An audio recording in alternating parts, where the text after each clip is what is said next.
You know, people often ask me, Dick, wouldn't it be wonderful if we could go back? They see a mistake they made, a word they shouldn't have said, a bet they shouldn't have placed, and they think, if I could just turn the clock back 5 minutes, I could fix it. It's a very human feeling. It's a beautiful feeling, really. It shows we care about the outcome. We want to make things right.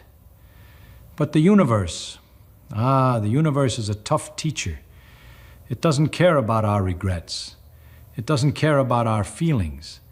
It cares about the rules. And the rules of the game are very strict. I've spent my whole life looking at these rules, playing with them, trying to find the loose threads, trying to see if I could untie the knot. And when you look at the problem of time, really look at it, not with the eyes of a Hollywood scriptwriter, but with the eyes of a physicist, you find out something startling. You find out that the door to the past isn't just locked. It's not even a door. It's a wall. A solid, impenetrable wall, built by the very structure of reality itself. We have to stop fooling ourselves. That's the first principle of science, right? You must not fool yourself. And you are the easiest person to fool. We fool ourselves into thinking time is like a river that we can swim up if we just paddle hard enough. But it's not a river. It's an arrow, and it only points one way. Let's start with something simple, a cup of coffee. You take a nice porcelain cup, you put it on the edge of the table, and you knock it over. Smash. The handle breaks off. The coffee splashes onto the rug. The pieces scatter. Now watch that event. It happened. We saw it. But have you ever seen it happen in reverse? Have you ever seen the brown stain lift off the rug, gather itself into a liquid, jump back into the cup, and the ceramic shards fly up from the floor and fuse perfectly together without a crack, landing gently on the table? No, you haven't. And I can tell you with absolute certainty you never will. Why? Is there a law of physics that says atoms can't move that way? Actually, no. If you look at the equations of motion for a single atom, they work just as well forward as backward. If you record a billiard ball hitting another billiard ball and play it backward, it looks perfectly natural. But when you have billions and billions of atoms, something else takes over. Chaos takes over. Disorder takes over. We call this entropy. It's the second law of thermodynamics, and it's the sheriff of the universe. It says that things move from order to disorder always. The cup on the table was ordered. The smashed pieces on the floor are disordered. There are only a few ways for the cup to be whole, but there are an infinite number of ways for it to be broken. Nature loves the infinite options. Nature loves the mess. To go back in time, to reverse that event, you would have to convince every single atom, every molecule of air that vibrated with the sound of the crash, every photon of heat that left the coffee, to turn around and march back into formation. And you would have to reverse the entropy of the universe. And the universe is very stubborn.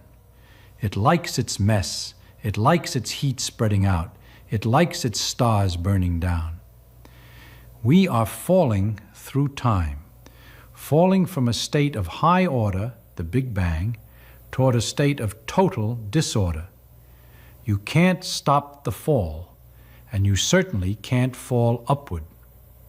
So right there, before we even build a machine, the arrow of time is telling us no entry, one-way street. But let's say you're stubborn. I like stubborn people. Let's say you tell me, Feynman, I don't care about the coffee cup. I just want to jump back 10 minutes and not say that stupid thing to my boss. You want to build a machine, a box. You climb in, you twist the dial, and you step out 10 minutes ago. All right, let's think about that. Let's look at the geometry of it. You see, we live on a stage, but the stage isn't sitting still. The stage is moving, and it's moving fast. If you sit in your chair right now, you feel still, but you're not. The Earth is spinning. It's spinning at 1,000 miles an hour at the equator. It's orbiting the sun at 67,000 miles an hour. And the sun, it's dragging the whole solar system around the center of the galaxy at 500,000 miles an hour. And the galaxy is rushing through the universe at over 1,000,000 miles an hour. So you sit in your time machine, you turn the dial back 10 minutes, you press the button, you travel through time, but you don't travel through space. You stay in the same coordinates. 10 minutes ago, the Earth wasn't here. 10 minutes ago, the Earth was thousands of miles away along its orbit. If you step out of your machine, you don't step into your office. You step into the vacuum of space. You suffocate, you freeze, you die. Hollywood forgets this. They think space and time are separate things. They think you can move through one without worrying about the other. But Einstein taught us better. It's space-time, one fabric. To travel back in time, you would have to calculate the exact position of the Earth in the past. But position relative to what? The sun. The sun moved too. The galaxy it moved to. There is no anchor in the universe. There is no hook you can grab onto and say, hold this spot while I go back. Everything is drifting. Everything is flying apart. To hit the Earth 10 minutes ago would be like trying to shoot a bullet from a spinning merry-go-round and hit a fly on a moving train 3 miles away. The precision required isn't just hard, it's physically impossible because there is no absolute grid to measure against. So the machine kills you. That's a problem. But let's go deeper. Let's talk about the speed limit, the cosmic traffic cop. We know from relativity that time is flexible. It stretches.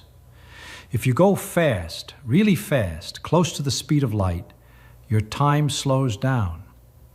You could get in a rocket, fly around a black hole, come back, and 1,000 years have passed on Earth, while only a few hours passed for you. That's time travel. But it's time travel to the future. It's a one-way ticket. You can see the future, but you can't come back to tell us about it, to go backward. The math suggests you'd have to go faster than the speed of light. And here, nature puts up her hand and says, stop. Nothing with mass can reach the speed of light. Not a spaceship, not an electron, not a grain of sand. As you go faster, you get heavier. Your energy turns into mass. To get to the speed of light, you would need infinite energy. Think about that word, infinite. Not a lot, not all the energy in the sun, infinite. It means there isn't enough juice in the entire cosmos to push you across that line. The universe has a speed limit, and it protects the past. It prevents you from outrunning the light that carries the image of now. But the thing that really bothers me, that keeps me up at night when I'm playing with these equations, is the paradox, the logic of it. Nature is logical. It may be strange, it may be quantum, it may be probabilistic, but it is consistent. It doesn't contradict itself. A thing cannot be and not be at the same time. But time travel, it's a paradox factory. The classic one is the grandfather paradox. You know it. You go back in time, you kill your grandfather before he meets your grandmother. So your father is never born. So you are never born. So you never build the time machine. So you never go back to kill him. So he lives. So you are born. So you go back, round and round a loop, a glitch in reality. The universe doesn't like loops because must come before effect. The match must be struck before the fire burns. The glass must fall before it breaks. If you switch them, if you put the effect before the cause, the whole structure of logic collapses. Imagine you have a phone that calls the past. You call yourself 5 minutes ago and say, don't pick up the phone. If you don't pick up the phone, you never get the call. If you never get the call, you pick up the phone. What happens? Does the universe explode? Does the screen go blue? Some people say maybe the timeline branches. Maybe you create a new universe. But that's just cheating. That's solving the physics. That's running away from the problem into a fantasy land of infinite universes. In this universe, the one we live in, information has to be consistent. You cannot have information that destroys its own origin. It's like trying to draw a square circle. It's not that you don't have the right pencil. It's that the concept itself is nonsense. The universe allows for many strange things: entanglement, tunneling, superposition. But it does not allow nonsense. And this brings us to the hardest truth of all. The one that isn't about math, but about existence. We are trapped. We are trapped in the now. We are riding on the edge of a wave that is crashing forward, and we can never turn back to see the ocean behind us. We only have this moment. The past is gone. It doesn't exist anymore. It's not a place you can visit.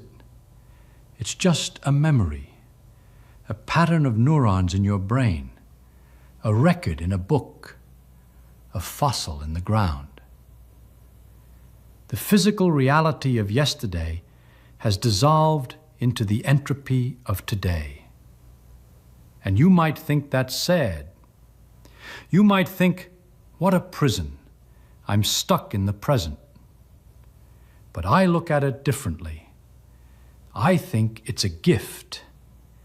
Because if you could go back, if you could rewrite the past, then this moment, this exact heartbeat, this breath, this thought wouldn't matter. It would be a draft, a rehearsal.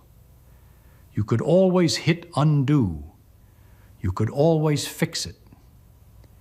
But because you can't go back, this moment is infinite in its value. It is absolute. It is the only reality we have.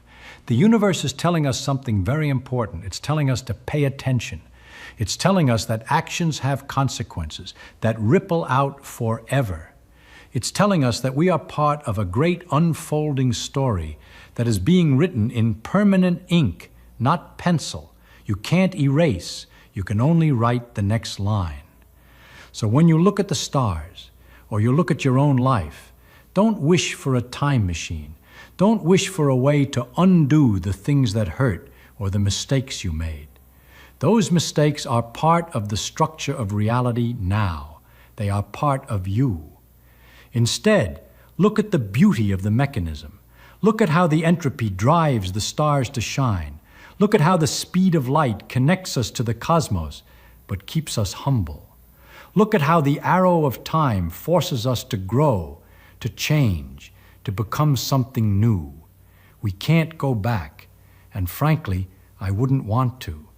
The mystery is ahead of us, not behind us. The unknown is what makes science and life worth living.